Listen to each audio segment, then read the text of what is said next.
Son las 8:11. Damos la bienvenida al economista Augusto de la Torre, profesor de la Universidad de Columbia. Él lideró un grupo de expertos que analizaron la situación del Instituto de Seguridad Social durante el gobierno de Guillermo Lasso. Economista de la Torre, bienvenido. ¿Cómo ve usted el giro que va tomando la visión sobre el IES del presidente Noboa?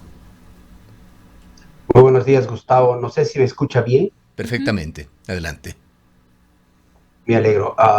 Muchas gracias por la invitación. Mire, hasta ahora me parece que se han hecho tres cosas que tienen diferentes grados de importancia para enfrentar los problemas del IES. Me parece que el actual presidente del directorio ha armado un operativo bastante visible y creo que ya empieza a dar efectos positivos con respecto a cosas operativas del sistema de salud, la compra de medicinas, la distribución de medicinas, la limpieza organizativa en algunos lugares en los que el IES presta servicios, la detección de problemas de corrupción o otro tipo de problemas de ineficiencia en los hospitales. Me parece que ese operativo orientado a ir mejorando la calidad de los servicios y la eficiencia está empezando a dar resultados. Ese es un punto. El segundo punto tiene que ver con la ley que se acaba de aprobar, que en mi opinión tiene efectos muy marginales sobre el funcionamiento del sistema, porque lo que hace simplemente le ayuda un poco al BIES a salirse de algunos fideicomisos que estaban generando pérdidas y que estaban mal organizados, y eso está muy bien. Ahí no hay mucho dinero, me parece que hay como 300 millones de dólares, cuando más. Y también me parece razonable que el BIES le devuelva a sus dueños la administración de fondos gremiales de pensiones, que los estaba administrando el BIES, y el BIES dice: no me pagan mucho por hacer esto le corresponde a sus dueños que ellos lo administren. Ese proyecto de ley, como he dicho en varias ocasiones, sin embargo, tiene un punto que a mí me preocupa, es el único que me preocupa, y es que le da la autoridad al fondo de pensiones administrado por el BIES a que se endeude. Y me parece que eso no es sano para un fondo de pensiones. Un fondo de pensiones ya tiene una deuda. La deuda es con los jubilados. Y no tiene sentido que un fondo de pensiones pague esa deuda con más deuda. Los Eso grupos puede de, mejorar la liquidez. perdóneme la interrupción, los grupos organizados de afiliados y de pensionistas en Ecuador han señalado que ese punto no es menor, que esa posibilidad de que el BIES se endeude, incluso con la posibilidad de que ignore sus bienes, podría ser el fin del BIES y posiblemente del Instituto Ecuatoriano de Seguridad Social. Esa visión en algún grado lo comparte usted. No, no es tan grave. Es grave, es fea, pero no es el acabose de BIES. A ver, vamos por partes. Un fondo de pensiones que tiene la deuda con los jubilados y de vez en cuando tiene reservas. Los fondos de pensiones, como el Fondo de Pensiones del Banco Mundial, tiene un montón de reservas porque está bien capitalizado. El Fondo de Pensiones ecuatoriano tiene muy bajas sus reservas y se le están agotando. Lo que le corresponde a un fondo de pensiones es tener un comité de inversión que administre estas reservas. Eso es lo que tenía el Ecuador hasta antes del presidente Correa, un pequeño comité de inversión que decidía que una buena parte de estas reservas se inviertan en créditos hipotecarios, otra parte en créditos girografarios, etcétera, pero era un pequeño comité de inversiones. Eso es todo lo que se necesita. Lamentablemente se distorsionó la idea y se creó el BIES, un banco. Yo no conozco ningún fondo de pensiones del mundo que tenga un banco. Y eso ha distorsionado toda la arquitectura.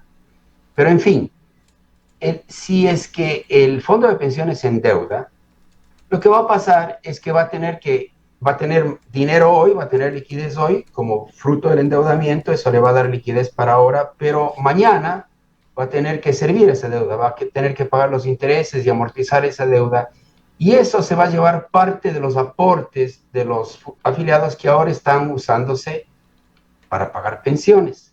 entonces va a reducir la capacidad de pagar pensiones en el futuro. Te va a dar un alivio de liquidez hoy y reducir la capacidad de pago de pensiones en el futuro. Y por tanto va a acelerar los problemas de caja del sistema. Pero no es el fin del mundo. ¿Por qué razones la comisión que usted presidió no trató sobre el sobre el tema de la salud en el Instituto Ecuatoriano de Seguridad Social y se concentró exclusivamente en el sistema de pensiones? Mire, Gustavo, porque los dos son temas de enorme complejidad. No solo son de importancia social y política, eso es obvio, sino que técnicamente son enormemente complicados. Y si bien yo tengo bastantes ideas y algo que aportar sobre el tema de salud, yo no soy un experto en el tema de salud pública.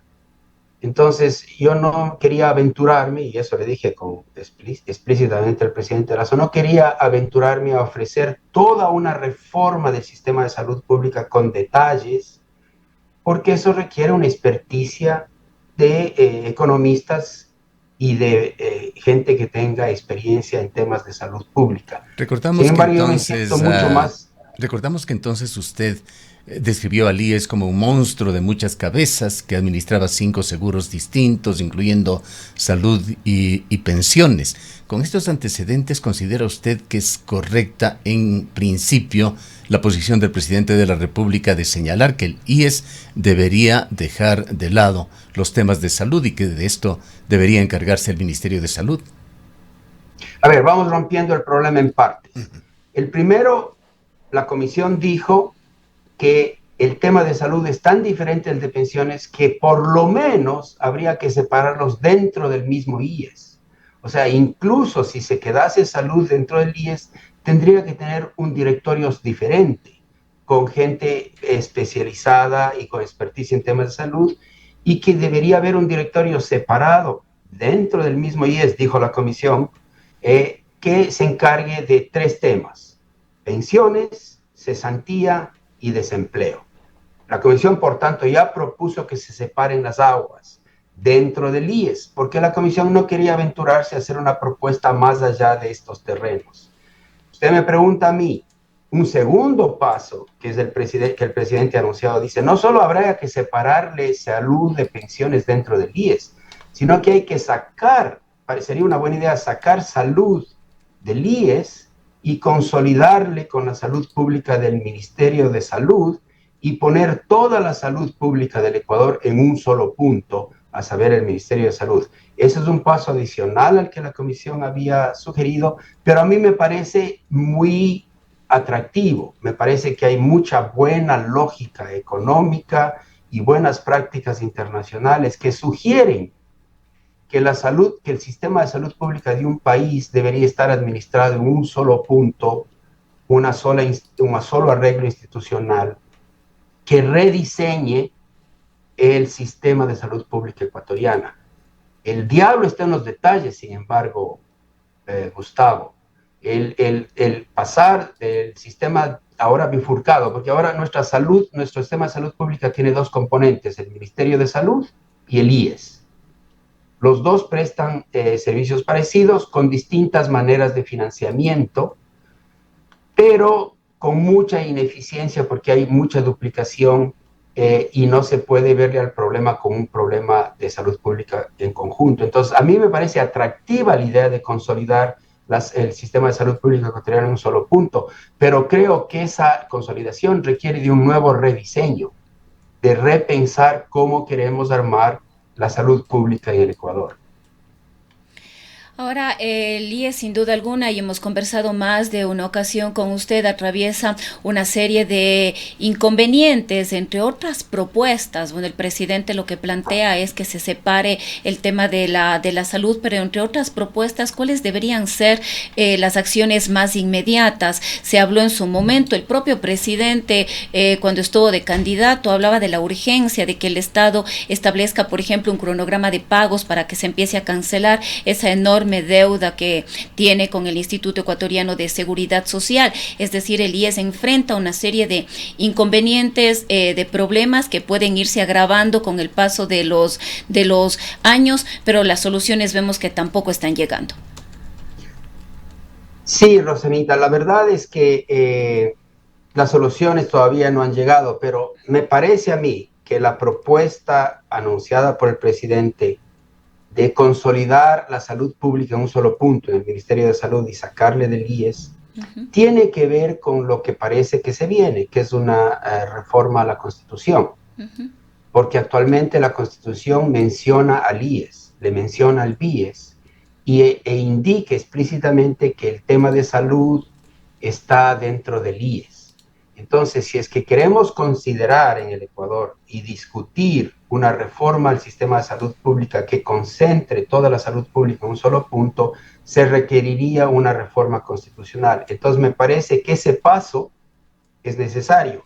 Después podemos engarzarnos en todo el detalle de cómo se implementaría ese gran plan de reforma del sistema de salud pública. Pero el primer paso necesario es que haya un cambio constitucional, y por eso me parece que el presidente Noboa correctamente ha puesto esto sobre la mesa, porque no podremos discutir nunca si es que el sistema de salud pública se concentra en un solo punto mientras no haya una reforma constitucional. Una vez que haya la reforma constitucional, habrá que pensar, quizás se debe crear una comisión para pensar todo este enorme desafío de política pública, de cómo armar el sistema de salud pública, cómo se lo financia, si se lo financia con impuestos, si se lo financia con primas, cómo se protege a los pobres, cuál es la gama de servicios y beneficios de salud que hay que entregar. Y una discusión que en el Ecuador ni existe, pero es fundamental, es cómo distinguir la función de asegurador de la función de prestador de servicios. O sea, una cosa es el que te da el seguro médico y otra cosa es el que te pone la vacuna o la inyección. En Ecuador esa discusión está en verde. Típicamente los sistemas de salud pública distinguen claramente. Hay un asegurador público único, por ejemplo en Canadá, pero la prestación de servicios se la hace a través de redes de prestadores de servicios, mayoría de los cuales son privados, algunos públicos. Entonces todo el diseño del sistema habría que repensarlo casi desde cero, pero me parece que si hay un cambio constitucional se abre una opción de una discusión muy saludable en el Ecuador. ¿A qué sistema de salud pública queremos ir? Hay también la necesidad, o esta reforma constitucional pasaría por la necesidad de reformar el artículo 372 de la Constitución, aquel artículo que prohíbe al Estado intervenir o disponer de los fondos y reservas del Instituto Ecuatoriano de Seguridad Social. El artículo 372 establece que ninguna institución del Estado puede disponer de los fondos, reservas y patrimonios del IES. Y a propósito, antes de escucharle, refresquemos lo que en segunda vuelta dijo Daniel Noboa sobre uno de los aspectos relacionados con este tema. Para recuperar los servicios de salud tenemos que eliminar la corrupción y ese maldito call center. ¿Cómo lo vamos a lograr? Lo vamos a lograr con tecnología. Vamos a usar HealthBird y Google para darle eficiencia a todos los servicios del Estado y también reducir la carga de lo que puede ser el costo en el IES. Nosotros no usaremos el IES como caja chica. Eso lo hizo la revolución fallida. Le quitó la liquidez al Seguro Social, jugó con las pensiones de la gente. ¿Y qué hizo? Le dio bonos, que al final tuvieron que venderlos a un descuento. Eso de ahí no puede pasar. Nosotros le pagamos la deuda histórica al IES de más de 2.600 millones de dólares, 34 millones de dólares al ISFA también. ¿Cómo vamos a volverlo sostenible? No con ecuadólares, no desdolarizando, sino generando empleo.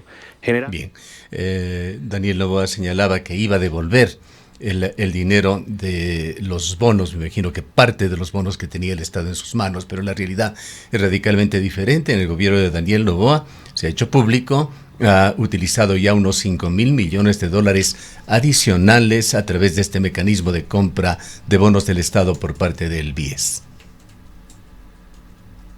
Eso es una inversión.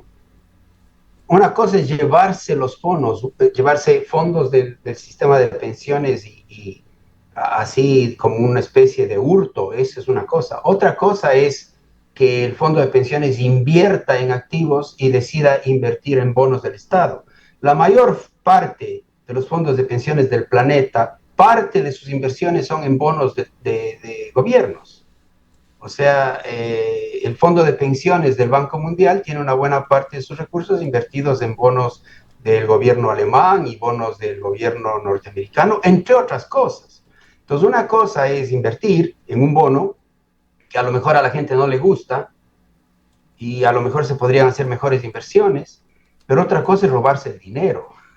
Entonces hay que distinguir las dos cosas. Aquí no es que el Estado se ha llevado dinero del BIES porque el BIES ha invertido en un bono del Estado. Simplemente el BIES, por así decirlo, al comprar un bono del Estado, le ha prestado dinero al Estado. El Estado tiene que repagarle.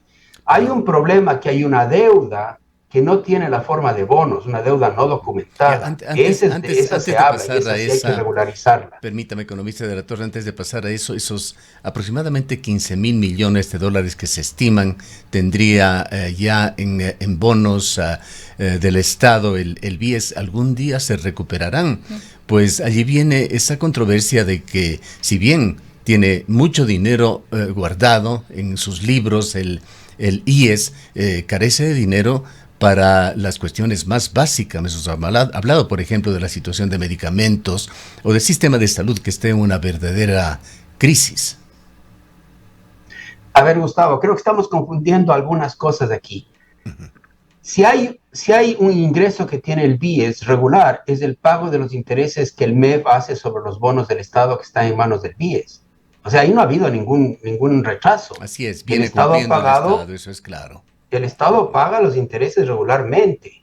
El problema, más bien, donde el BIES no está recuperando lo que invirtió, es en los bonos, en los créditos hipotecarios. Ahí hay problemas de mora. Entonces, lo que esperaba el BIES recibir por concepto de intereses y amortización en los créditos hipotecarios, en alguna buena parte de su cartera no lo está recibiendo. Ahora, ¿cuál es el problema? El problema es doble. Hay una deuda que el MEF tiene hacia el IES que todavía no se ha reconciliado y no se han puesto de acuerdo entre las dos instituciones de cuál es su tamaño y cómo pagarla. No hay un plan de pagos. Ese es un problema. Y el segundo problema, que es un problema muy importante en Ecuador, es que si el fondo de pensiones necesita liquidez y quiere desinvertir, tendría que vender al mercado esos bonos del Estado que tiene en sus manos. Pero como esos bonos del Estado son ilíquidos y no hay un mercado de deuda pública abierto y profundo en el Ecuador, si el fondo de pensiones quisiera vender esos bonos en el mercado, tendría que aceptar descuentos importantes. Y es quizás por este temor que se propuso que en vez de vender los bonos al mercado, si es que necesita liquidez, se endeude. Yo tengo la impresión de que el abrir el espacio para endeudarse es un reconocimiento de que no se puede desinvertir normalmente. O sea, si el fondo de pensiones del Banco Mundial necesita liquidez, vende uno de sus activos, vende un bono que esté en sus manos y no tiene problema porque el mercado le acepta. En Ecuador hay el problema de que como los bonos que el Estado ha emitido son bonos que no están a tasas de mercado, si es que el fondo de pensiones quiere venderlos en el mercado, tendría que aceptar un descuento. Y es quizás este temor el que le ha llevado al gobierno a proponer que en vez de vender esos bonos, que sería lo natural, se endeude. ¿Le ha contactado a usted o a los miembros de la comisión o ha tomado como un insumo de alguna manera el gobierno de Daniel Noboa el informe que ustedes trabajaron? No, me parece, sin embargo, que los distintos directivos del IES sí lo conocen, y me parece que inevitablemente lo toman en cuenta cuando piensan qué se podría hacer con el sistema, pero hasta ahora no hay ninguna propuesta concreta de cómo reformar el sistema de pensiones. No ha habido nada sustantivo sobre eso. Ese es un tema pendiente. Afortunadamente, creo yo que al menos hay un punto de referencia, que es una propuesta muy específica que la Comisión hizo que cuando llegue el momento de reformar el sistema de pensiones de manera real, me imagino que habrá que tomarlo en cuenta. Se han hecho propuestas que pueden ayudar, pero que no resuelven el problema de pensiones, por ejemplo, y que de alguna manera se han vuelto leyendas urbanas. Una propuesta es que se pongan de acuerdo entre el MEF y el IES el tamaño de la deuda y se haga un plan de pagos de esta deuda que no está documentada, que no está en forma de bonos, que está ahí como una cuenta por cobrar, pero no se ha documentado en un contrato de deuda. Eso es cierto, eso ayudaría, habría que hacerlo. La comisión dijo esto, debería haber un plazo perentorio para que se haga esto y debería haber un plan de pagos, pero eso no te arregla todo el problema. Otra idea que surge y que me parece que es sana, pero no arregla el problema, es deberíamos hacer un esfuerzo para formalizar el empleo, para que haya más aportantes. Sí, de acuerdo, eso es fantástico. Hay que hacer una reforma laboral para que se formalice el empleo. Eso le ayudaría al sistema de pensiones, ciertamente que le ayudaría, pero no soluciona el problema, porque la raíz del problema de nuestro sistema tiene que ver con el envejecimiento de la población y el aumento de la expectativa de vida. Y la informalidad del empleo es altísima en Ecuador. Es altísima, pero con la comisión hicimos una proyección actuarial en la que decíamos, supongamos que se reduzca la informalidad en 25 puntos porcentuales mañana. ¿Qué pasaría con las proyecciones actuariales del sistema? Y nos dimos cuenta que lo que tendrías es una mejora transitoria y después el sistema entraría otra vez en una trayectoria explosiva, porque los que se afilian a un sistema que tiene unas promesas de pago desproporcionadas a los aportes. Entonces, mientras más envejece la población y mientras más larga la expectativa de vida, el sistema se vuelve aún más incapaz de pagar esas promesas. Entonces, el sistema de pensiones no se va a arreglar mientras no se decida cuál es la reforma de los parámetros que queremos hacer. ¿Qué queremos hacer con la tasa de aporte, con la edad de jubilación, con los años de aporte, con la tasa de reemplazo, con todos estos parámetros del que hemos hablado muchas veces? Eso de ahí sigue en pañales. Una pregunta que viene desde el público, que lo hace a través de la internet. Preguntan, ¿cuál es la deuda del Estado ecuatoriano, incluyendo en esto los bonos del Estado? ¿Cuánto dinero, en otras palabras, tiene del IES el Estado ecuatoriano? Como antecedente, en recientes entrevistas con este medio, Mauricio Pozo y Henry Llanes, usted les conoce a los dos, han estimado que estaría en el orden de unos 30.000 millones de dólares. Mire, yo creo que no he visto los números recientemente. Acuérdese usted que el BIES administra 5 fondos, por lo menos. El de pensiones, el de desempleo, el de riesgos de trabajo, el de cesantía y un poquito, que no hay casi nada de plata, en el fondo de salud. Entonces, el BIES se supone que es el administrador de esos fondos. Cada uno tiene una cartera separada y no se pueden mezclar. Se pueden hacer, digamos, swaps de activos de un fondo a otro, pero no se puede sacar plata de un fondo para otro. Eso no se puede hacer. Entonces, cuando uno suma todos los bonos del Estado que están en estas 5 carteras de inversión, deben haber como cerca de 20.000 millones de dólares de bonos del Estado. Pero hay, según el IES, hay una deuda que el Estado le debe a IES por razones de salud, que más o menos son 20.000 millones, dicen ellos. Finanzas dice, yo no he visto los datos, la documentación para que me digas que son 20.000 millones. Entonces ahí hay un gran problema de ponerse de acuerdo cuánto no se ha documentado de una deuda que se supone que el MEF tiene hacia el IES por concepto de salud. Ahí pero pueden haber casi 20.000 millones el más. El Estado debe además aportes de los trabajadores públicos de la burocracia al IES, y por otra parte también el Estado ecuatoriano no ha cumplido estrictamente con ese aporte del 40% para el sistema de pensiones. A ver, hay 3 formas a través del cual el Estado le pasa plata al IES. La primera, le paga intereses sobre los bonos que el sistema tiene, los bonos del Estado. Y eso se ha estado pagando regularmente. La segunda, el Estado aporta al sistema de pensiones como un empleador cualquiera, como cualquier empleador. el empleado aporta una parte, el empleador aporta una parte, entonces el Estado aporta al sistema de pensiones como empleador regularmente.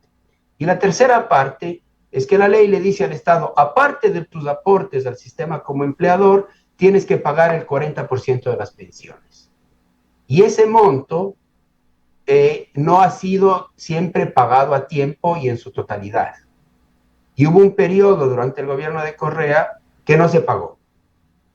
Entonces ha habido ahí unas discusiones y sabemos que esta parte de ese 40% que no se ha pagado y que no se ha documentado está en el orden de los 4.000 o 5.000 millones de dólares para pensiones. Y ahí no hay problema, no hay diferencia. El MEF y el IES están de acuerdo que ese es lo que se debe por pensiones. Donde hay la discusión es cuánto se debe por salud. Entonces, ¿Cuánto sería su mejor estimación en una sumatoria? ¿De la deuda documentada o de la deuda no documentada? Total, considerando todos los ítems que usted ha mencionado. Mire, la documentada no me preocupa, 20.000 millones de dólares. La que debe preocuparnos es la no documentada, la que todavía hay que ponerla en forma de un contrato y acordar un plan de pago. Y eso, según el total, según el IE, son 27.000 millones de dólares. Según el Ministerio de Finanzas, no es tanto porque para que surja una deuda del MEF al IES con respecto a salud, el IES tiene que demostrar que hizo gastos que califican para que el MEF les pague. Entonces el MEF dice, muéstrame la documentación. Tráeme, eso es lo que llaman las auditorías. Tráeme la documentación para saber que yo te debo plata. No hay casi discusión en cuánto le debe el MEF al IES con respecto a pensiones. Sabemos que son entre 4.000 y 5.000. Ahí no hay pelea. El problema es con la deuda no documentada por salud. Porque el IES dice, me debes 20.000, y el MEF le dice, bueno, muéstrame la documentación. Documentame los gastos que hiciste para saber si te debo. Entonces, si uno le cree al IES, estamos hablando de una deuda no documentada en pensiones y en salud de 27.000 que hay que arreglar, y el sistema ya tiene bonos del Estado en su poder, que esa sí está documentada, ahí no hay problema, está documentada y el MEF paga los intereses sobre esa deuda. Y ahí hay como 20.000 millones, creo yo, en todos los fondos. Es una cantidad realmente gigantesca, supera el presupuesto general del Estado en un año, se aproxima a la mitad de la deuda pública. Sí, sin duda. O sea, los bonos del Estado en poder del IES son más o menos sí, son un montón. Bueno, si la no documentada no está en ninguna parte, ni siquiera aparece en las estadísticas de deuda pública, pero la que sí está documentada, que son como 20.000 millones de dólares, bueno, son casi la mitad de la deuda interna del sector público, claro. ¿Cuáles considera, economista de la Torre, deberían ser las prioridades para el IES actualmente? En otras palabras, ¿qué tipo de reformas considera más urgentes? ¿Reformas de carácter institucional, de carácter financiero o que ha tocado recientemente el presidente de la República de la prestación de servicios de salud? Mire, en la parte administrativa y organizativa lo que están haciendo para tratar de limpiar el sistema de salud está muy bien. Hay que aplaudir y tienen que seguir haciendo más. El problema que tiene el sistema de salud de fondo es que no está desfinanciado. Mire usted, está desfinanciado por varias razones. Primero, los afiliados pagan una prima que no alcanza para financiar los servicios de salud a todos sus familiares, porque recuerde usted que se amplió la protección de servicios de salud del IES a todos los familiares del afiliado, pero no se le pidió que pague más, que pague una prima más por la ampliación de esos servicios. Entonces, si un afiliado es soltero, paga lo mismo que un afiliado que tiene 8 hijos. Porque una vez que se afilia, se aporte el afiliado para salud, toda su familia está cubierta. Entonces, ahí hay un desfinanciamiento natural. Segundo, se le obliga al IES a que cubra servicios de salud por enfermedades catastróficas. y el IES dijo, bueno, yo puedo cubrir servicios de salud por enfermedades catastróficas, pero ¿quién las va a pagar? Porque la prima no me alcanza. Entonces el Estado dijo, encárgate de eso y yo te voy a pagar. Entonces ahí está parte del problema, que el IES tiene que dar servicios por enfermedades catastróficas y luego tiene que pasarle la cuenta al MEF y documentar que hizo esos gastos. Y tercero, en Ecuador se decidió que todos los que ya están jubilados tengan servicios de salud del IES, aunque no pagan ninguna prima, lo cual es rarísimo. Yo estoy jubilado del Banco Mundial, tengo un seguro de salud que me da el Banco Mundial, pero pago una prima, aunque estoy jubilado. En el Ecuador se decidió que se les dé servicio de salud a todos los jubilados sin que paguen prima, pero se supone que es el Estado el que se va a encargar de esto. Entonces bueno, ya el Estado pero de alguna manera, economista de la Torre, de alguna manera la realidad cambia las cosas. No es que los afiliados, los jubilados del Instituto Ecuatoriano de Seguridad Social tienen salud gratuita. Prácticamente no solamente los jubilados, cualquier afiliado al IES está pagando parcialmente los servicios de salud. Es muy poco, sobre todo en medicina, en exámenes, no se diga en exámenes especializados, lo que cubre el IES. Sí, yo no tengo en claro, porque no me he metido a estudiar en detalle cuál es la cobertura del seguro de salud del IES, pero lo que sé es que cualquiera que sea esa cobertura implica cobertura de enfermedades catastróficas que se supone que paga el Estado, implica la cobertura de servicios de salud para los jubilados que no pagan prima, y entonces el Estado ya está llevando el peso de salud del IES, está cubriendo las catastróficas, está cubriendo todos los servicios de los jubilados, y el sistema de salud pública del IES no tiene fondos, el fondo de salud pública está en cero. Entonces, ya es un problema fiscal clarísimo. Por eso lo que dice el presidente tiene razón. Ya el Estado está haciéndose cargo de la salud. El IES administra unos hospitales, los administra mal, con mucha corrupción y todo lo demás, pero yo estoy pagando la cuenta. Entonces el Estado tiene toda la razón con respecto a salud, a decir, pensemos en un mejor modelo. Pero eso es una cosa muy distinta que pensiones. En pensiones yo creo que debería quedar una entidad autónoma, separada, administrando el sistema de invalidez, vejez y muerte bien, pero hay que reformarlo. Entonces hay que evitar confundir todo y meter todo en el mismo saco. Salud es ya un problema fiscal por todos los lados, no importa por donde le vea. El Estado ya está con el peso sobre los hombros del sistema de salud, aunque nominalmente siga administrado por el IES. Porque las primas que pagan los afiliados para financiar el sistema de salud son una fracción pequeña, pequeñísima de todos los gastos de servicios de salud que el IES da. Bien, el tiempo lamentablemente se nos ha agotado. Le dejo con una última pregunta doble en realidad.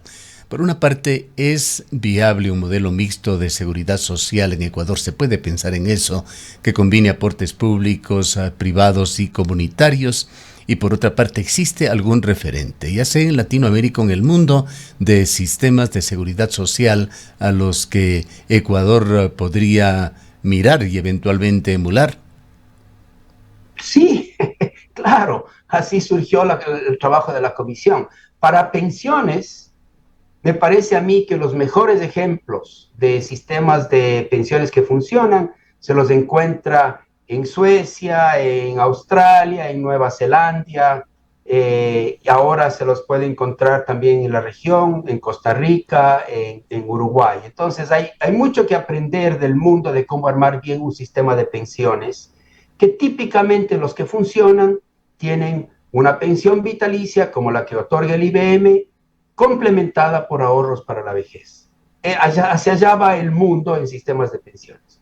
Y en sistemas de salud hay miles de modelos de los que se puede aprender. Uno puede irse a un sistema de salud público universal de salud, como el canadiense, en donde hay un solo asegurador público para todos los ciudadanos, y ese asegurador público asegura, de acuerdo con ciertas coberturas, los servicios de salud para los ciudadanos, y los servicios se prestan a través de redes público-privadas o más privadas que públicas. O puedes irte a un sistema híbrido como el que hay en Estados Unidos, que tienes un seguro público en Medicare, obligatorio para todos los ciudadanos mayores de 65 años, pero muy complementado con seguros privados.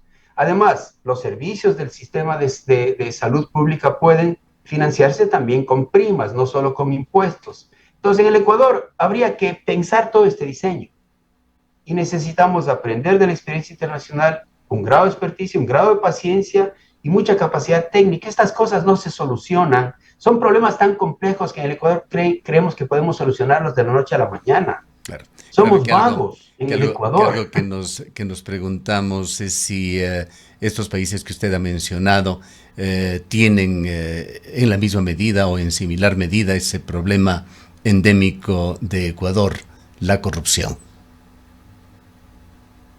Hay menos. Todos los sistemas públicos, ya sean de salud pública, están sujetos a corrupción. Por ejemplo, acá en Estados Unidos, algunos empresarios privados pretenden hacer radiografías a ciudadanos fantasmas y le cobran al asegurador público. Entonces el asegurador público siempre tiene que tener controles para evitar la corrupción. Eso pasa en todo el mundo. Lo que pasa es que en el Ecuador la corrupción ha llegado a grados ya intolerables, pero el riesgo de corrupción existe en todo sistema y por tanto hay que tener controles adecuados. Bien. Le agradecemos mucho por haber estado con nosotros. Muchas gracias por la invitación, Gustavo. Que tenga un muy buen día. Igualmente, declaraciones del economista Augusto de la Torre, profesor de la Universidad de Columbia, uno de los expertos en economía ecuatoriana. Son las 8:47 minutos. En Coperco